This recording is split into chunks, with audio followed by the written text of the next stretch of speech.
Good afternoon. It's September 12. This is our update for our Burgos Apartments renovation. Makikita na nyo, itibag na yan. Dahil ang plan natin is parang gano'n, clear doon, clear din dito. Okay, dito, inaayos naman dito yung ating klebe. Kasi naayos na itong two parts na ito. Doon naman sa likod na inaayos. Ito, lalagyan na ng semento. Pero siguro hindi bulong kasi uulan na. Clean out, inaayos yan. Para yung clean out doon, inaayos din doon.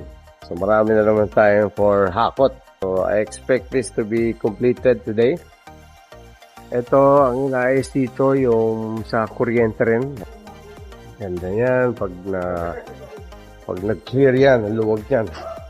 Ganda yan. Okay, so dito, yan, part lang ating electrical. Ayan, no? Ang ganda. Okay, doon, as I've said, last update natin, naayos yung kantuhan doon.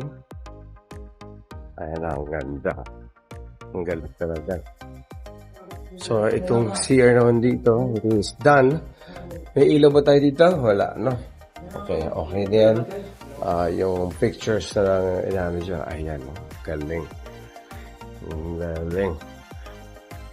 Sa other side naman, okay, sa other side, ganda. Okay, yan. Sunod ito. Tsaka yun din. Ayusin din yan. Okay. Dito naman, yung sa ating emergency, ano? Ayan, no? Naka-mount na ba ito, anak? Di pa. Hindi pa naka-mount. Nalagan pa lang po ngayon. Good. Kailangan naman din yung bolt eh. Ayan. Lalagyan na hindi. May dynabolt na. Lalagyan na sa taas yan. So, ito yung part ng ginagawa dito. Yung clean out, yung mga laki nilagay na. Ayan. Very good. Ganda. Okay. So, mamaya. Okay yan. So, ito ayusin din ang ating mga mason team. Masonry. Galing. Ang ganda. Galing. So, ito, okay, yung paghamba, palalagyan natin sa ayusin din yan. Ayan, no? Ayusin yung mga yan. Ito, ayusin niya parang ganito. Okay? Ito, pinatanggal ko muna para maayos yung pagmasilya, primer. Ito, tuyo na yun sa taas. Dapat mabuhusan na yun. Ito, kailangan masmentuhan to. Masmentuhan na to.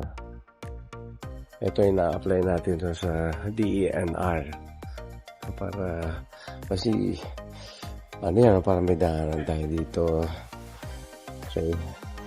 Tsaka maglumuwag naman ang daanan ng mga tao doon. So ito, team natin sa taas. Tingnan natin kung ano ginagawa naman doon. Let's see. Ito, ayusin din yan. Okay. Mga kantuhan yan. Ito yung CR dito. On hold muna ito. Ang priority natin yung CR. Doon. Tingnan ninyo ang ating kisame. Ready na yung ating mga lights. Ay, Tonya. Hello. Yun din, no? Forgot to mention yung mga lights natin doon. Ready na ilagay. Ating mga linya. Yan. Lagyan na ayos ang ating electric din yan. Okay, so going up, taas pa. So, dati mayroon yung aircon kinakabit doon. Actually, kabit na siya. Ginagawa ng team natin dito, sinasarado na. Ayun, ang ganda na, oh. Ganda na ginagawa doon. Yung mga binutas, sarado na. Sarado na po sir. Sarado, galing. Pati dito sa labas. Ang galing. Ang galing. Galing talaga na. Ang galing. Ito, ikaw na bahala dyan. Yes. Nice. So, next natin is yung aircon sa kabila, yung gagawin natin parehong bracket dito. Dahil hindi dapat gano'n eh. Dapat nakaangat yan eh. Paano ka mag-maintain nga naman sa bubong kung nakagano'n yan. So, ito is yung sasarado na lang yan. Nice. Ito, yung hallway natin dito is bukas na. No? So dito, bukas na rin to. Ayusin nyo yan dyan. Yun ang ating stairs dito. Diba? yung kitchen number 1. Ito naman, sa kabila, ang ating stairs number 2. So, itong room na ito, once matapos sa baba, ito naman titirahin natin team.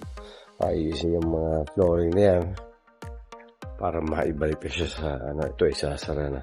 This is room number 5 for door number 1 and 2.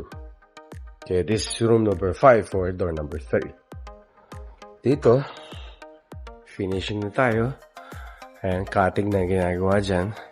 Yan ang ating final color. So, this room is ready for occupancy very, very soon. Yan na. Ang ganda, oh. So, kulang na lang yung cutting nila and then yung baseboard. Ang gagawin yung baseboard dyan. Tapos yung bintang na dito. Yan tayong natural light dito. Para sliding. Sliding din. Ito, this CR is ready. Okay. Yan. Ito, lalagyan natin door lock. So, ito yung sa nakita natin kanina for the fire escape. Ito para lagyan natin ito ng railings naman. Ito sa space here. Ang plan natin dyan is uurog yan dyan. And then, gagawa tayo ng parang small table dyan. Tapos, tiles doon. Ito, ready na yan eh. Actually, yung door number 2, sa kanila yan. Nakapagluto na sila dito. This is working. Meron ng tubig pero wala pang drainage. Pero madali lang yan. Very minor. Yan. Yung ginawa doon. Okay na yan. Yan. Pubuhos na lang yan. Perhaps tomorrow. Kasi uulan na. Hindi tayo pwede magbuhos kaya. Nice. Ang ganda ng ating development. Very good. Na-tile na. Very, very good. Very, very good. Ito, lalagyan ng tiles yan. Pati dun sa kabila, ang tiles na ilalagay is ito. No? Moderate tayo nito. Yan. Okay. Dito ilalagay yan. Ayan. Okay. So, it's September 12. And I'll see you on our next update. Till next time. O nga pala, plug ko lang. Ito, ginagawa na yung cabinet dito. Sa stairs number 2. No? Ginagawa na yung cabinet. Ito yung ating sa fuse water. So, pagtapos yan, magiging pareho yan nandun sa stairs number 1. And then, lalagyan ng mga banisters dyan.